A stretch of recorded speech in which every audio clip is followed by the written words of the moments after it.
Pantas oposisi makin gila, strategi besar Jokowi di Pertamina hapus impor BBM.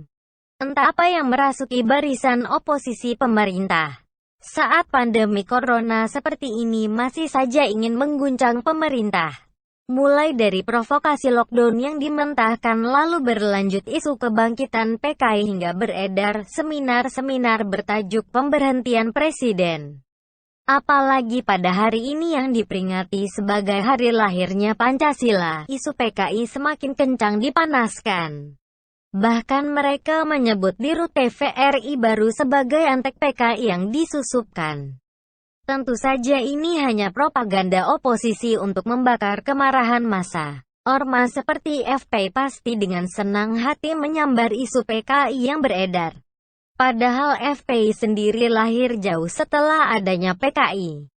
Aneh rasanya kalau mereka menyimpan dendam. Ormas seperti NU dan Muhammadiyah yang bersinggungan dengan PKI saja tak frontal itu menghadapi isu PKI. Jangan-jangan Ormas FPI dan HTI hanya boneka elit yang menyokong isu PKI.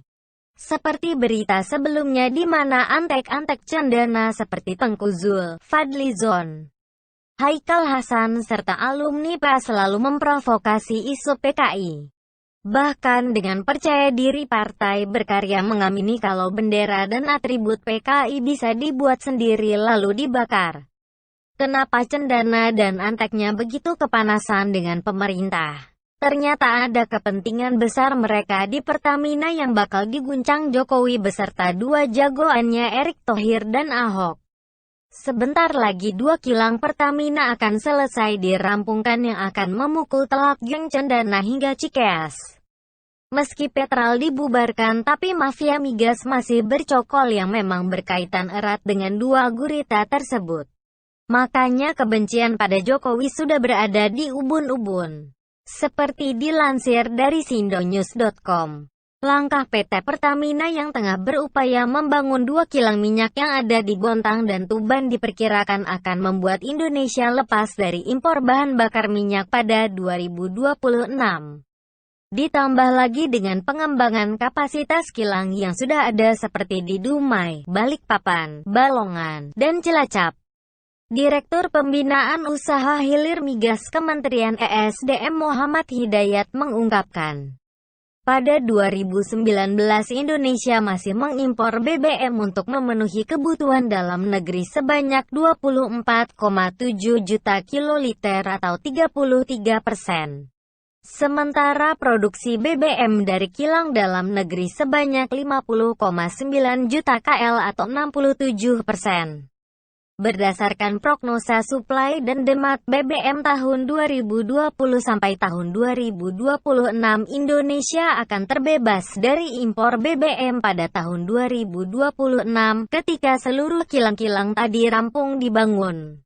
Saat itu, produksi diperkirakan 87,4 juta KL, sementara kebutuhan atau demand mencapai 85,1 juta KL, kata Hidayat di Jakarta, Minggu, tanggal 31 Mei tahun 2020. Hidayat memaparkan, pemerintah menyusun prognosa kebutuhan BBM ini dengan asumsi kenaikan permintaan sebesar 3,16% per tahun. Prognosa ini berdasarkan ketersediaan data yang ada dan proyek-proyek kilang yang sedang dibangun dan akan selesai tahun berapa, serta berapa besar produksinya dapat memenuhi kebutuhan BBM dalam negeri, papar Hidayat. Perlahan tapi pasti, Jokowi bekerja setulus hati mengembalikan kekayaan alam Indonesia untuk rakyat. Setelah Petral dibubarkan, saham mayoritas Freeport diambil alih, Yayasan Super Semar diakuisisi, kasus lama Jiwasraya, Asabri hingga migas diusut, kini impor BBM hendak dihanguskan.